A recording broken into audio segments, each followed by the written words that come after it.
Visiting British government ministers have announced that Mahatma Gandhi's statue will be placed outside the British Parliament. It's a fitting place, perhaps because lots of protests are often held there. India's founding father will be rubbing shoulders with many empire-building British prime ministers. But apart from the statue of Mahatma, opposition politicians in the UK are now calling for the restoration of the Koh-i-noor to India. Rahul Joglekar reports. The gardens outside the British Parliament. A big draw among tourists, but also a spot for some greats from British history. Now, a new member checks in.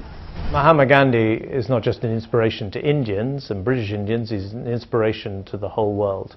And this father of the world's largest democracy, I think, should take his rightful place in the square outside the mother of parliaments, the House of Commons. British people seem to welcome the move by the government. We have Nelson Mandela on one corner, why not have Mahatma Gandhi on the other? Since he's going to be on the same square as Churchill, it is kind of ironic and funny.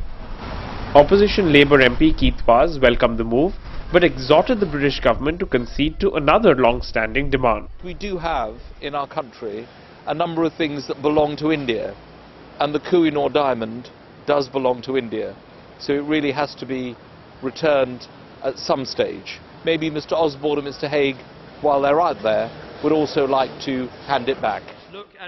Prime Minister David Cameron in 2010 had told NDTV that the diamond will stay put. Mahatma Gandhi's statue will be placed here in Parliament Square 67 years after his assassination in India. Some would say this is a real quirk of history. After all, it's the British Parliament whose laws Mahatma Gandhi dedicated his life to fighting.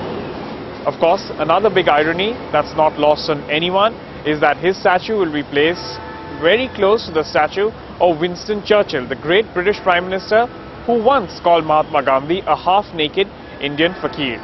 Also for company is the great disciple of Mahatma Gandhi, Nelson Mandela, in this very square.